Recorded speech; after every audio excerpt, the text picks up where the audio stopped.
Sveiks, skolotāja Liepiņa! Ir atkal rudens, un atkal būs jāraksta atcerējums manu vasaru. Kā jau kuro gadu. Piedodiet, bet man tas ir piegriezies. Kādu vēl atcerējumu jums digitālajā laikmetā? Tāpēc es labāk uztaisu savu dokumentālo video dienas grāmatu. Un vairs nekādas lirikas par saulaino bērnību vairs nebūs.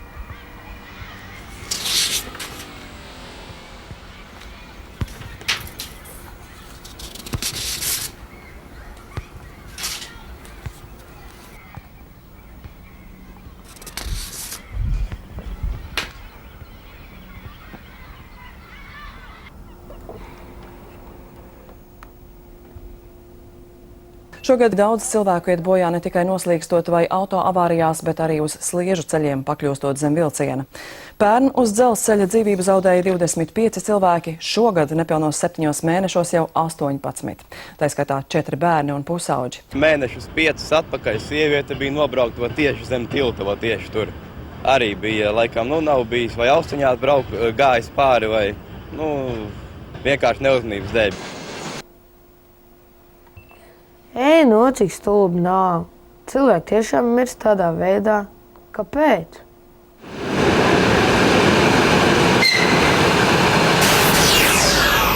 Tā bija lietaina vasaras svētdiena. Dienas vidū Elvis Vanaks šķērsoja sliedzi, neredzēdams vilcienu. Mašīnas bremzēja, bet, lai vilciens nobremzētu, ir vajadzīgi vairāk 100 metru. Elvis bija pārāk tuvu. Viņam bija tikai 12 gadi.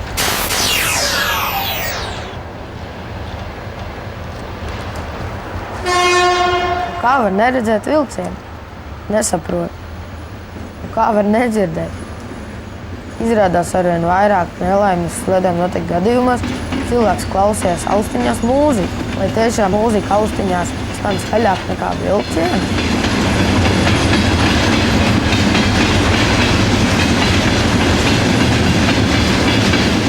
Es domāju, ka tur ir šī kombinācija pie sliedēm. Pirmkārt, cilvēks ir ļoti iedziļinājies mūzikā, viņš noteikti domā ko citu. Viņš pat nepamana, ka viņš pieiet pie tik bīstamas zonas, ko sauc par sliedēm. Un ja viņam austiņās skan līdzvērtīgs troksnis tam, vai skaņa vai mūzika tam, kas ir apkārt, un viņš koncentrējas uz dziedāto, protams, ka viņš apkārtnes skaņu nepamana. Jā, un tāpēc arī ir šie nelaimes gadījumi. Ja, piemēram, man tās austiņas nav, un es, piemēram, tagad telefonā klausos skaidru, un tas man arī apdraud, vai arī nē? Jebkura lieka skaņa, kura tev traucē uz ielas, apdraud cilvēku drošību. Jo, principā, ar to cilvēku dzirdi ir pavisam vienkārši. Tas dzirdes mehānisms vai aparāts cilvēkam tika primāri iedots viena iemesla dēļ aizsardzībai. Lai tad, kad senos laikos cilvēkam šī funkcija tika dota un attīstīta, lai mēs vienkārši zinātu, kas notiek apkārtnē. Lai neieskrietu vilkam rīklē vai lauvai nagos, cilvēkam tika dota dzirde, lai viņš saprastu, kas notiek apkārtnē. Un primārā dzirdes funkcija patiesībā ir aizsardzības funkcija. Kādā ziemas pēcpusdienā Sāra un Ruta kļuva par šausmīgu notikumu acu lieciniecēm. Kāds zēns skriešus metās pāri sliedēm. Vilciens jau lēnām uzsāk kustību. Zēns aizķērās un paslīdēja zem braucošu vilcienu sastāvu. Parasti tādās situācijās neizdzīvo. Šim zēnam paveicās. Viņš tika cauri ar šoku. Viņš brauca no tās puses, vai tad mēs izkāpām, un tad viņš te bija. Jūs atbraucāt no tās puses? Jā. Bija tā, ka atbrauca vilciens no Jūrmālas, un mēs izkāpām ārā, un tad mēs dzirdējām, ka kliedz šausmīgi. Un man personīgi sākumā likās, ka ir iespies kaut kāds bērns durvīs vai kaut kā tā. Mazs tāds bērns, bet un tad tur gāja vēl citi cilvēki skatīties, un tur viņš kliedza palīgā un kaut ko tādu. Un tad bija tā, ka tas vilciens, tas šofers neredzēja, ka ir pakļūstas zēns, zem vilcienu. Tad viņš jau tā kā sāka bezmaz vai braukt, bet tad viens cits vīrietis apturēja. Jā, jo es atceros, ka es uzreiz ieraudzīju, es šausmīgi nobijos, un tad es sāku kaut ko tur skriet pakaļ tam vilcienam un kliegt. Un tas vīrietis, viņš uzreiz ņēma telefonu un zvanīja tur kaut kādam vai palīdzības dienestam vai ātrāk palīdzībai, es īsti nezinu. Nu, viņš neapjūta vispār. Un, man liekas, ar tā palīdzību viņi nevarēja vienkārši dabūt ārā. Un tad es lasīju ziņās, ka tur brauca no depo kaut kā tie, lai viņi cēla augšā to vilcienu, zem kur viņš bija pakļuvis. Un tad viņi tikai tad izvilka ārā. Un es ļoti laimīgi, ka viņš nenomira, jo citādi es vairāk nekad nevarētu iekāpt vilcienā. Jā, tas ir pārāk briesmīgi. Jā, mums bija baigi vēl kaut kādas nedēļas vēl braukt ar vilcienu.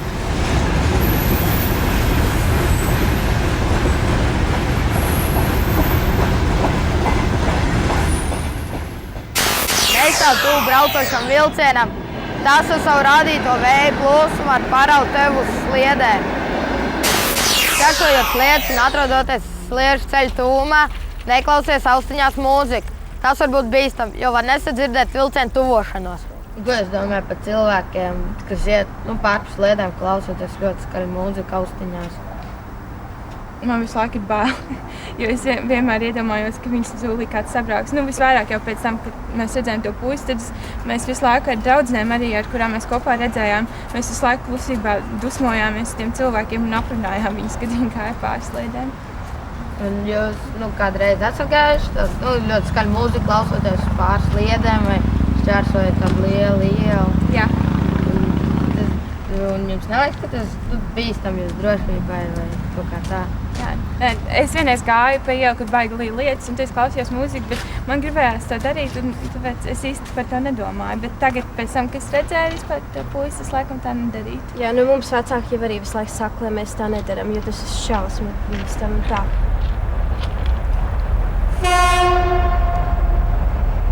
Jo, Haidī, dzīvēs piemērs.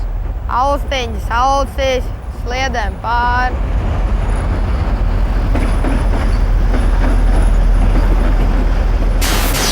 Atceries, braucošs vilciens nevar strauji nobremzēt. Lai nobremzētu, tam ir nepieciešama vairāk 100 metri. Nekad neskrien pāri sliedēm braucošu vilcienu priekšā.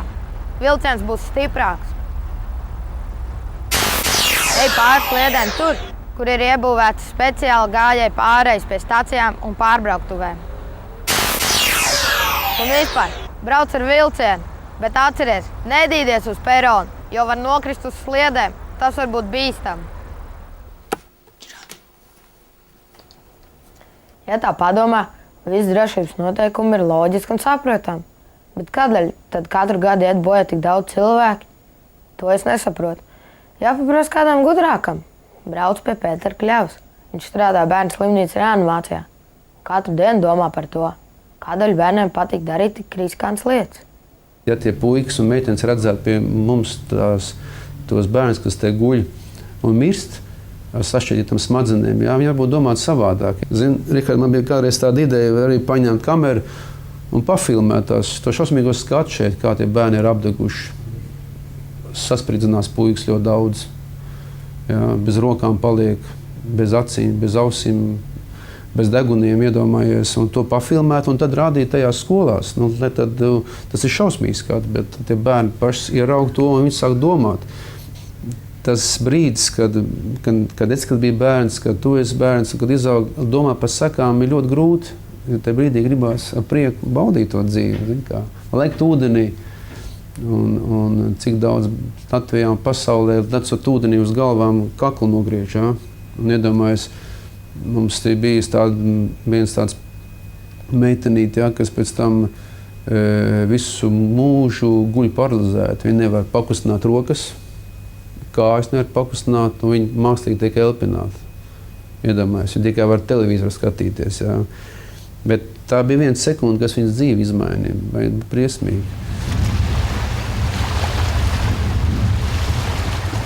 Lūdzu, nepeldiet aiz bojām. Atkārtoju, lūdzu, nepeldiet aiz bojām.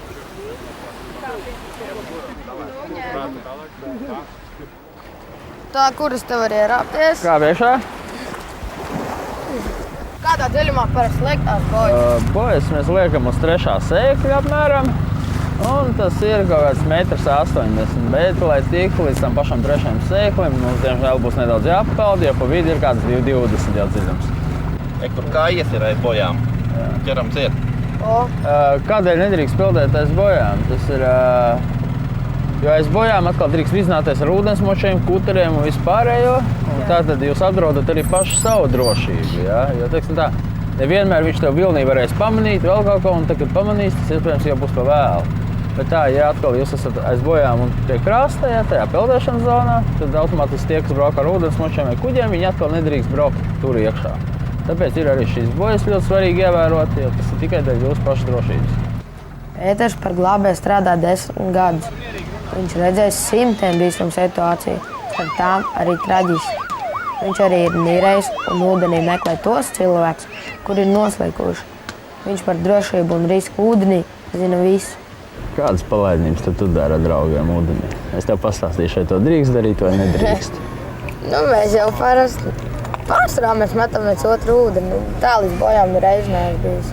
Bet nevajag jau vajag. Pietiek jau līdz krūtīm. Nē, man ir bijis, kad mani draugi skaties aizpeldēšu līdz bojām. Es tāds saku, bet ja tu gribi, tad peldi, es nepeldēšu ar tevi. Labāk es saku, ka jūs varat tos pašus tālumus peldēt paralēli krastam, ja, bet, ja tu redzi arī pat peldi vai pazīstam vai nē, labāk ir aizrādīt, ja. Un, ja, piemēram, arī tā pašā laikā, ja vecāki vai vēl kāds iet, ja, tu redzi alkoholimā vai ko labāk pateikt, taču nevajag to. Un viņš klausīs tev vairāk nekā, piemēram, ja es viņam to pateiktu. Šogad noslīkuši pāri pa 100 cilvēkiem. Baigi daudz. Kāds, kurš lien ūdenī, taču māk peldēt. Kāpēc tad slīk? Glābējs saka, ka pie vainas 2 lietas – alkohols un pārgalvība. Nekad ūdenī nepeld dziļāk par krūtīm. Peld paralēli krastam, nevis dziļāk jūrā. Nē jūrā peldēties tukšā dušā un nē jūrā pārēties. Nepeld pie bojām, nekā īpaši tur nav. Parasts plasmas bumbas, pats redzēja.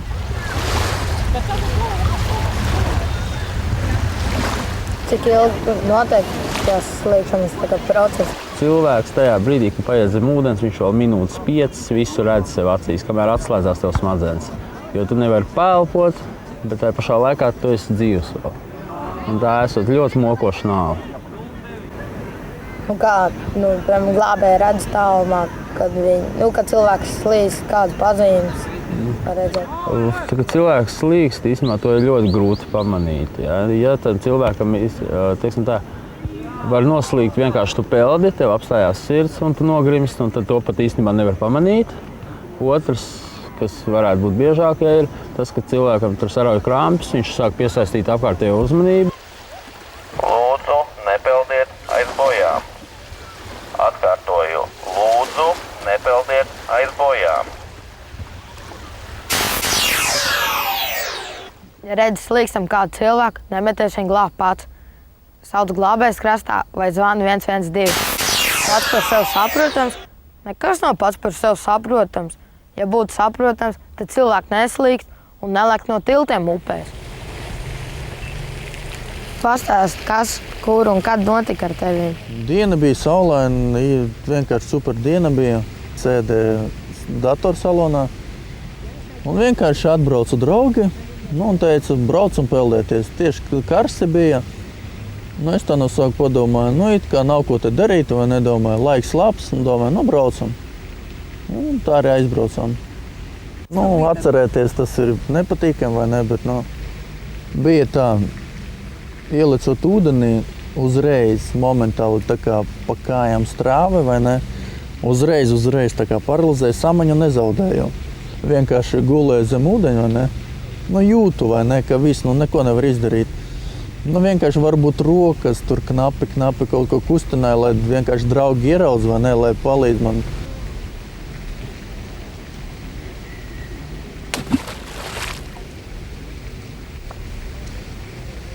Savu 18. dzimšanas dienu Denis sagaidīja slimnīcā, nekustīgs. Draugi pazuda. Kopš tā viena lēciena upē. Denis kļūst atkarīgs no citu palīdzības. Un tas viss notika dažās sekundēs, kādā saulainā vasaras pēcpusdienā. Vienkārši stulbības dēļ pats vainīgs tā kā bija, vai ne? Protams, nožēlēju, ka tā izdarīja, bet nekad nezinu, kas un kā būs, vai ne? Kas saka, ja zinātu, kur nokritīs, uz pilvenu pieliks, vai ne? Tā kā, nekad nebija iedomājies, kā tas notiks ar maniem, vai ne? Un, protams, grūti tā ir. Pašam arī tā uznāk, priekš kam tā izdarīt, un tā visāds, vai ne, uznāk depresija citreiz, vai ne. Bet, dzīve taču turpinās, ir jādzīvo un tā tālāk. Denis ir pirmais cilvēks ratiņkrēslā, ko jebkad esmu saticis. Bija baigi sāpīgi ar viņu runāties. Stulbi. Viens lēciens, un tavu dzīvi mainījusies uz mūžu. Es tā padomāju, tad jau arī nav interesanti. Mēs viens otru mētājam ūdenī. Tad jau tas vairs nav forši, jo tas ir bīstami.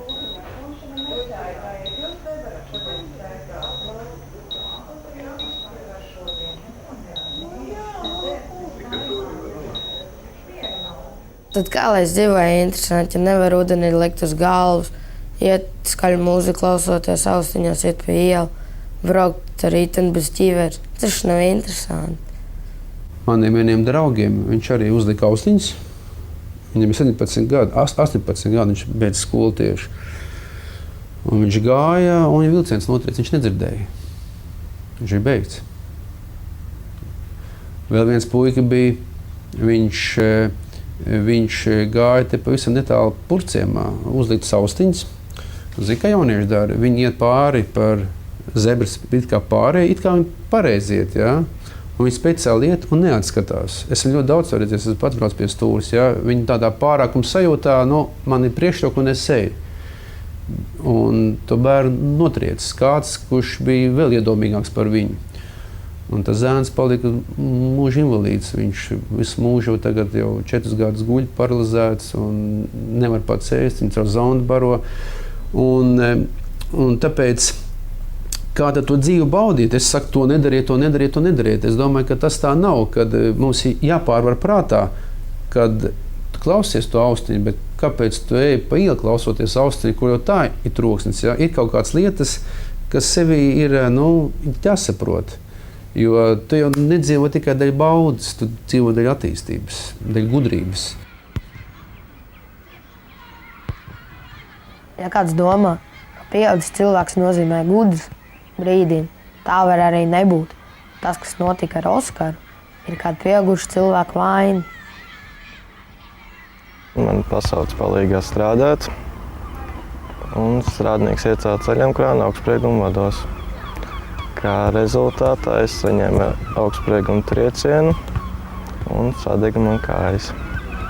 Tas notika kādā celtniecības vietā vai Nē, tas bija pie mājām, var teikt.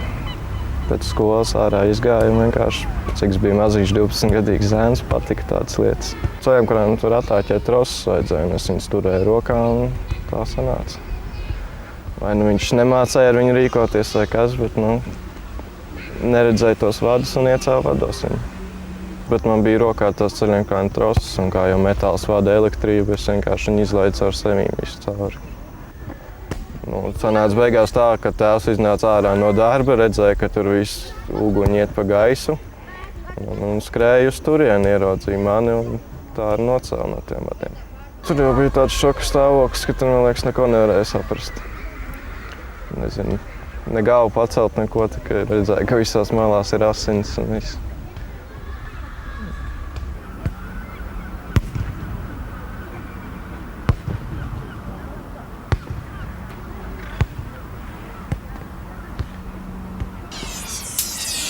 Visbiežāk elektrotraumas bērnu gūst sadzīvē, lietojot sabojātas elektroierīces vai arī pieskaroties atkailinātiem elektrības vadiem.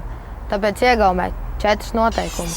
Pirmkārt, netēlo meistaru, nelaboja elektroierīces aktus. Pats pirmais ir nekad neuzsākt kaut kādu remontu, jeb vērt vaļā elektroietaisi, vai viņu apskatīt, kas tur lācīti vēderā, ja drīkst teikt elektroierīcei, kad viņi nav atslēgti no sprieguma. Nekādā gadījumā nedrīkst lietot, teiksim, bojāts kontakts, bojāts vads, kur ir bojāti tādi redzami jau bojājumi, ja? Nedrīkst šiem vadiem pieskarties, tā, kad viņi ir jāremontē. Otrkārt, nekad nelien transformatoru būdās. Tas var beigties traģiski. Pat ar nāvi. Kāpēc nevar līst transformatoru tajās būdās? Nu, pirmkārt, tur jau ir ļoti daudzas atkailinātas strāvu vadošās daļas. Un tikko pieskarās šīm strāvu vadošām daļām, tad gūst elektrotraumu. Tādēļ arī nedrīkst līst šajās transformatoru būdās. Jo viņas jau ir domāts nevis ikdienas tādām apmeklējumam, bet profesionāļiem. Trešā. Netuvojies uz zemes nokritušiem elektrības vadiem. Šo vadu var teiksim, saskatīt, un viņam var tuvoties tikai netuvāk par 8 metriem. Nu, jāpaziņo pārējiem arī. Un jāpaziņo, teiksim, iestādē, šī gadījumā Latvenergo, ja tas ir Latvenergo elektroietais, ka ir tāds bojājums, lai brauc speciālisti un šo bojājumu novērš. Ceturkārt. Nespēlēs zem elektrovadiem. Es piesardzīgi zem tiem. Nelaid puķis un nemakšķerē. Zem elektrovadiem pastāv risks, ka var pieskarties šiem vadiem. Teiksim, makšķer kāds. Viņš ir strāvu vadošs. Tagad visām makšķerēm ir virsū tāda zīmīte, ka zem elektrolīnijas makšķerēt nedrīkst, jo makšķeri ir vadošs materiāls. Un viņi ir gara, 5-6 metrus gara. Un ja pieskarās vadam, tad strāvu plūst par šo makšķeru un traumē cilvēku. Arī tāpat puķim, teiksim, ir dažādas šņurītes. Palaiž puķi, šņurīte, piemēram, ir strāvu vadoša ar kaut kādu metāla zīslu. Nu, un tādā veidā, teiksim, varētu teikt, strāva tiek pievadīta tieši šā puķa, kā saka, turētājiem vai darbinātājiem. Neuzmanībai saskarē ar elektrību ir sāpīgs seks, roku un kāju apdegumi, amputācijas. Oskars nelaimē zaudēja kājas. Pēc daudzām operācijām viņš no jauna mācījās dzīvot un staigāt. Elektrība vienā mirklī pārvērt viņa dzīvi. Un tomēr tieši to viņš izvēlējās par savu profesiju. Oskars mācās par elektrību. No elektrības viņš nebaidās, jo zina, kā ar to apieties droši. Tas ir atkarīgs arī varbūt kā tos bērnus audzina, lai viņi saprast to, ka viņiem nedrīkst tur līst. Jo visur jau uz transformatoriem visur jau taču ir zīmes, ka tur ir elektrība un tur nedrīkst līst. Un otrkārt arī mājās jau arī, es nezinu, ja vecāki nemāca to, ka nedrīkst pirksts bāzt rozetē, tad es nezinu.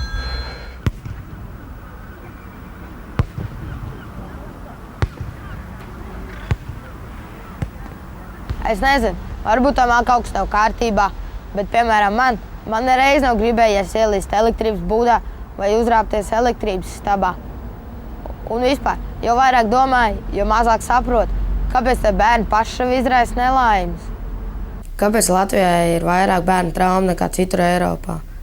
Kā tu, Rihard, domā, kāpēc Latvijā vairāk traumas bērniem ir un kāpēc pēc statistikas lasīs, ka Latvijā visnelaimīgākie bērni, vislaimīgākie esot Zviedrijā, Norvēģijā, Somijā? Kāpēc Latvijā, kā tu pats domā, kāpēc ir tik daudz traumas bērniem? Vai tas ir no bērniem atkarīgs vai no vis tā dzīves kultūras, kāda Latvijā ir? Es jau vairāk domāju, ka no dzīves kultūras. Nu jā, redz, un es domāju, ka tā, kā tu pareizi pateici, kad jāpaiet ilgam laikam, lai cilvēku šo kultūru iemācās, jā, lai tās lietas, kas ir tāds, par ko mēs diskutējam, ir pašas par sevi, ka ja pārdod velosipēdu, arī pārdod ķiveri, pārdod aizsargs, jā, kad, ja tu ej peldēties tikai pareizās vietās, tu būsi tagad daudz redzējis, uzzinājis, jā, un te būs tagad savu autoritāte. Kaut arī mums varbūt tās sabiedrībā, tā sociālais, tā kultūra vēl ir zeme, tomēr tam mums pašiem viņi jārada ir. Jo, ja ne jūs vecāki, tad tev tas būs jādara. Tev būs jāizdomā jauni laukumi, jauni likumi, kā palīdzēt bērniem iemācīties to, kas ir civilizēti, kas jāiemācās.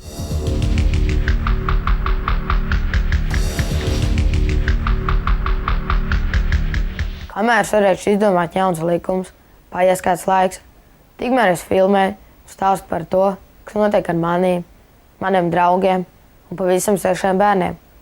Kas ar viņiem notiek? Bērni izdara muļķības, nokļūst slimnīcā, daudz mirst. Katru gadu apmēram 150 bērni. Vienā lielā Rīgas skolā tās ir vesels 5 klases.